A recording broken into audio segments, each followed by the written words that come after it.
Saludos amigos, amigas, alumnos y alumnas. Compartiremos con ustedes a continuación los contenidos de la asignatura de Estudios Sociales y Cívica para estudiantes de noveno grado. La unidad número 2 se llama Historia del Mundo y la lección 3 se llama Las dos guerras mundiales. Vamos a iniciar con las actividades de motivación, la carrera de armamentos y las alianzas militares. Las potencias iniciaron una carrera armamentista con el incremento de los gastos militares, la prolongación del servicio militar en algunos países y el fomento del belicismo y el sentimiento patriótico desde los medios de comunicación y las escuelas. A este periodo se le conoce como la paz armada. Al mismo tiempo se establecieron pactos entre las naciones para no quedar aislados en casos de guerra. La triple alianza de 1882 entre Alemania, el Imperio Austrohúngaro de Italia y la Triple Entente formado por el Reino Unido, Francia y Rusia en los primeros años del siglo XX. Algunas de esas fricciones se transformaron en crisis violentas, por ejemplo en Marruecos y los Balcanes. Comenta cuáles fueron las razones para que las potencias decidieran armarse. Bueno, fue un sentimiento patriótico y defender su soberanía. Causas y consecuencias de la Primera Guerra Mundial. Desde finales del siglo XIX, Gran Bretaña y Francia poseían los imperios más grandes del mundo. Alemania e Italia aspiraban a formar sus propios imperios y produjeron tensiones y conflictos entre las potencias europeas. Las principales causas fueron la rivalidad política existente entre Francia y Alemania, la rivalidad económica entre Inglaterra y Alemania, el fuerte sentimiento de nacionalismo que se extendió por Europa, las dos coaliciones europeas dispuestas a enfrentarse por tener la supremacía del mundo, el asesinato en Sarajevo del heredero a la corona austrohúngara, el archiduque Francisco Fernando, por un joven nacionalista serbio. ¿Cuáles son las consecuencias? El Tratado de Versalles, firmado en 1919 entre Alemania y las potencias aliadas, al Estado alemán, considerado el culpable de la guerra. Se le impusieron durísimas sanciones como pérdidas territoriales y limitación de su ejército.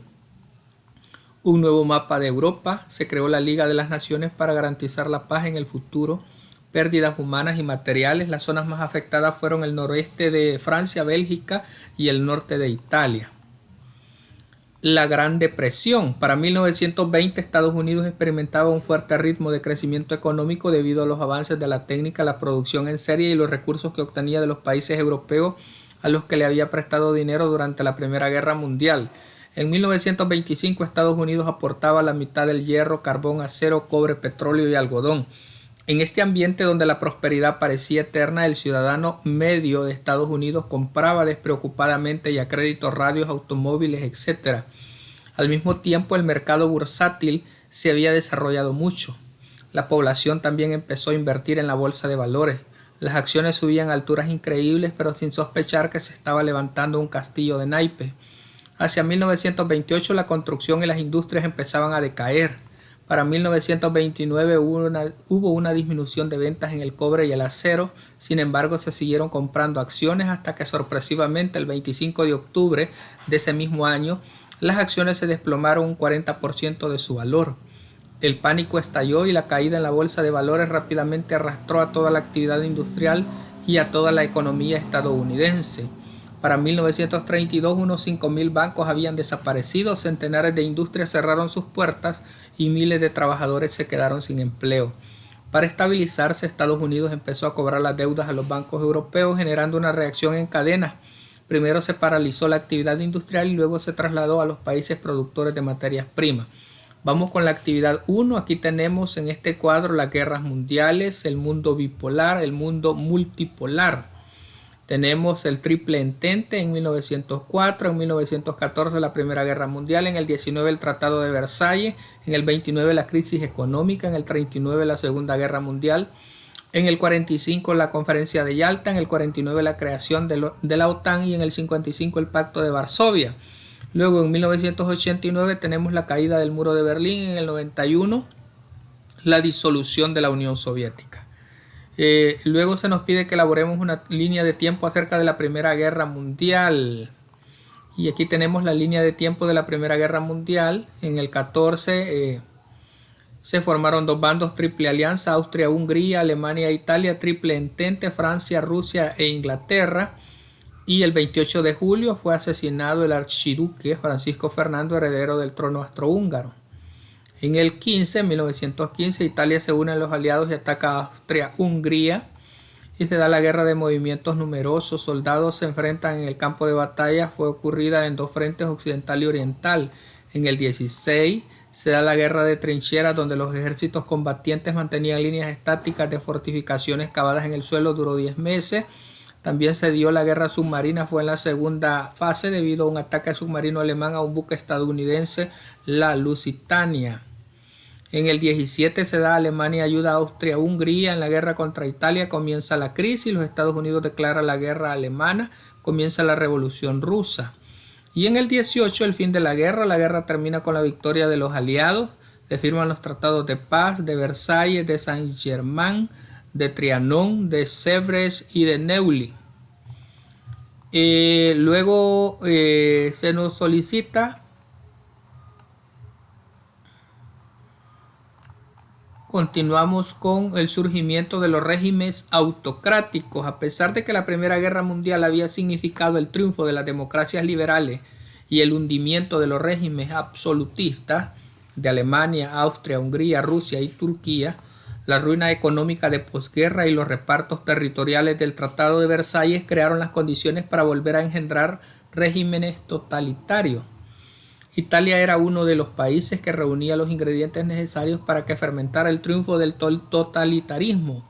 Millonarias deudas contraídas durante la guerra, situación económica en ruina, desocupación de los miles de combatientes, ruina de pequeños propietarios y empobrecimiento de los campesinos. La vieja clase política fue ineficiente para resolver la situación. Se fortalecieron los sectores socialistas y la radicalización de las organizaciones obreras que emplearon la huelga y la ocupación de fábricas como medios para enfrentar la crisis.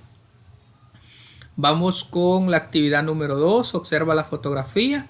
Ahí tenemos a Mussolini, habla a la multitud en el foro romano. Describe la actitud que tiene la persona de la fotografía. Bueno, tienen una actitud de autoridad y control sobre los demás. Dice, relaciona esta actitud con las características del régimen autoritario. En síntesis, una autocracia se encuentra definida por el poderío y supremacía de un solo individuo frente al grupo que gobierna. En este sistema, el individuo tiene la potestad absoluta de regular leyes y reglamentos a conveniencia y sus seguidores atienden a sus órdenes ciegamente. Ventajas. Le viene la otra pregunta. Elabora un escrito en el que presentes las desventajas de un régimen autocrático y las ventajas de una sociedad libre. Bueno, las ventajas son reducir los efectos de distorsión en la toma de decisiones creadas por los partidos políticos y las asociaciones intermedias. Permite la manifestación directa de la opinión pública en la toma de decisiones. Permite la utilización de mecanismos tales como el referendo, iniciativa popular, revocación de cargos electorales. Permite expresar de manera pura los intereses individuales, la protección otorgada a las minorías, estimula la participación ciudadana, ayuda a las personas a proteger sus propios intereses fundamentales. Las desventajas: se presta para tomar decisiones a título personal, manipulación del gobierno en turno, el principio de mayoría en que se apoyan estos instrumentos pone en peligro los derechos de las minorías, sus mecanismos pueden llegar a ser controlados por grupos de intereses poderosos que se encuentran en ellos una manera de soslayar los procedimientos legislativos normales. Puede ser un mecanismo lento y costoso y puede crear en los ciudadanos apatía y fatiga. Se argumenta que los ciudadanos ordinarios no están preparados para tomar decisiones complejas e importantes. Alimenta la polarización de las opciones políticas. Bien, ¿cuáles son los avances y retrocesos de la democracia? Veamos el nazismo alemán. El sentimiento de humillación y de revancha política y territorial de Alemania después de su derrota en la guerra, la destrucción de su economía, permitió el triunfo del modelo totalitario como única respuesta a la frustración. Vamos con la actividad 3. Tenemos una imagen ahí que nos habla del Holocausto. Fue la persecución y el asesinato sistemático organizado de aproximadamente 6 millones de judíos por el gobierno nazi y sus colaboradores. Holocausto es una palabra de origen griego que significa sacrificio por fuego. Los campos nazis de exterminio cumplieron la función exclusiva del asesinato en masa, a diferencia de los campos de concentración que servían primariamente como centros de detención y trabajo. Describe las situaciones de injusticia cometidas durante el Holocausto. Bueno, hubo privación de libertad, privación de la vida, discriminación racial, explotación infantil, el odio y represión cultural. Utiliza la información de la página para explicar la forma de los regímenes. Bueno, el Holocausto es aquel nombre con el que se conoce el genocidio étnico, político y religioso llevado a cabo en gran parte de Europa por los grupos nazis. Y la segunda pregunta, utiliza la información para explicar las formas de los regímenes. La palabra nazi se utiliza para todo lo que se relaciona con el régimen que gobernó Alemania del 33 al 45 con la llegada al poder del Partido Nacional Socialista, el autoproclamado Tercer Reich y Austria a partir de la Anschluss, así como los demás territorios que lo conformaron, Sudetes, Memel, Danzig y otras tierras en Polonia, Francia, Checoslovaquia, Hungría, Holanda, Dinamarca y Noruega. La Alemania de este periodo se conoce como la Alemania nazi. Los nazis instauran también el control reproductivo de la sociedad alemana. Es imperiosa la necesidad de crear nuevos arios y de sacar de la circulación aquellos que presenten defectos en nombre de la higiene racial, promoviendo la eugenesia y recurriendo a la eutanasia si hace falta. Para Hitler, los comunistas eran enemigos de la nación alemana, pero había un enemigo mayor aún que se fusionaba con ese y con los otros posibles, los judíos. Veamos las causas y consecuencias de la Segunda Guerra Mundial. La política de expansión impulsada por Hitler generó la reacción inmediata de las potencias europeas, algunas de las cuales estaban en la mira alemana. Los principales hechos durante la Segunda Guerra Mundial fueron invasión de Polonia por parte de las tropas alemanas. Después de invadir Dinamarca y Noruega en 1940, Alemania violó la neutralidad de Bélgica y Holanda y desencadenó la ofensiva sobre Francia, la cual tuvo que rendirse. Italia entró a la guerra para apoyar a Alemania. Inglaterra no aceptó el ofrecimiento de paz hecho por Hitler, quien atacó la isla. Hitler perdió esa batalla.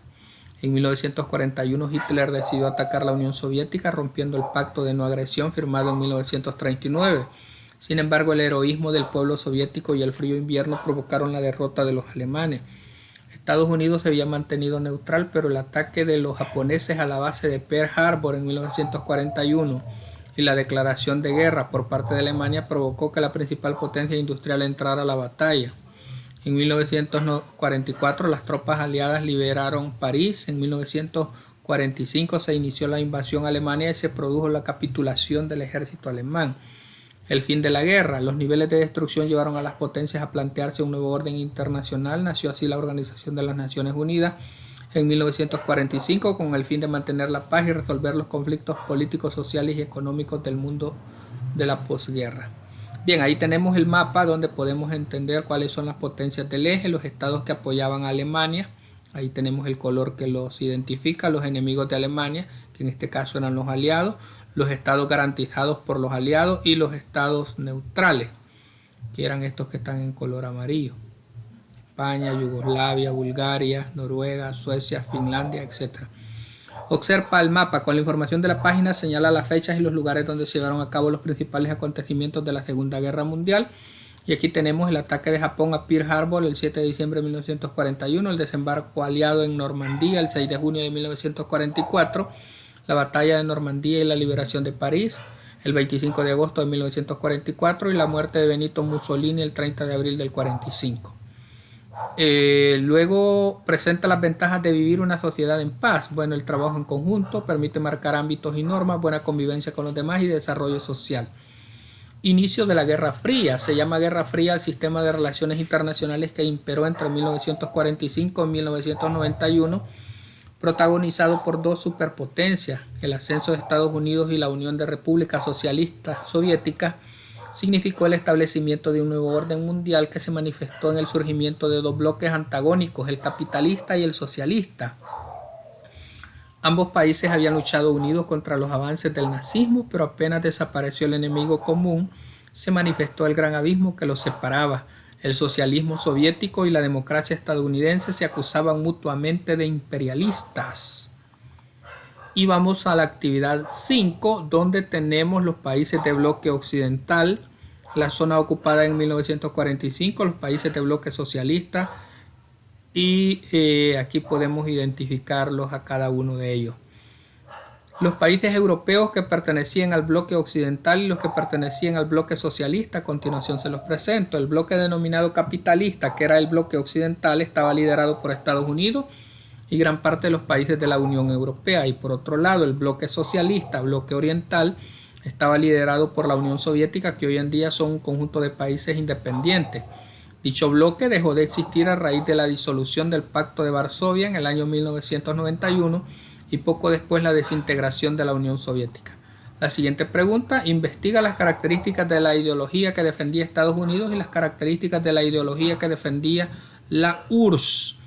Las características de la ideología capitalista apoyada por Estados Unidos se centra hacia la protección del capital, apoya el libre mercado, incentiva la inversión privada, protege la propiedad privada, apoya la igualdad de derechos y el derecho al sufragio.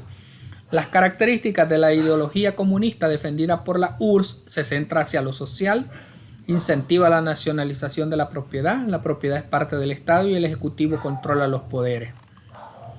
Luego vamos con los convenios de Ginebra y los derechos humanos. Los convenios de Ginebra forman parte del derecho internacional humanitario. Son normas jurídicas que garantizan la protección de soldados y de personas que no participan en hostilidades civiles. También protegen a los que no pueden luchar, como los heridos, los prisioneros de guerra y los enfermos. Estos convenios fueron ratificados por 194 países y gozan de aceptación universal. Los derechos humanos aprobados por la Asamblea de las Naciones Unidas en 1948 contienen los derechos considerados básicos para toda persona. Cuenta con diferentes clasificaciones: derechos individuales, sociales, civiles, políticos, económicos y culturales. Los derechos humanos son universales, inviolables e irrenunciables. Los convenios de Ginebra y los derechos humanos tienen la finalidad de proteger a las personas contra abusos, actos arbitrarios y prácticas religiosas en tiempos de guerra y de paz. Así es que vamos con la actividad 6, investiga algunos artículos de la Declaración Universal de los Derechos Humanos, y aquí tenemos el artículo 1, todos los seres humanos nacen libres e iguales en dignidad y derechos y dotados como están de razón y conciencia, deben comportarse fraternalmente los unos con los otros. Ese es el 1, luego ahí les presento el 2, el 3, el 4 y el 5. Y la siguiente pregunta: reflexiona y elabora una lista de los derechos humanos que mejorarían la vida de tu comunidad y luego escríbelos en un cartel, y pudieran ser los siguientes: el derecho a trabajar en unas condiciones justas y favorables, el derecho a la protección social, a un nivel de vida adecuado y al disfrute del más alto nivel posible de salud física y mental, el derecho a la educación y a gozar de los beneficios derivados de la libertad cultural y el progreso científico. Así es que de esta manera, amigos, amigas, alumnos y alumnas, estaríamos completando las actividades que corresponden a esta lección 3 de la unidad 2 de la asignatura Estudios Sociales y Cívica para alumnos y alumnas de 9º grado. Ha sido un gusto, muchas gracias, bendiciones a todos y todas.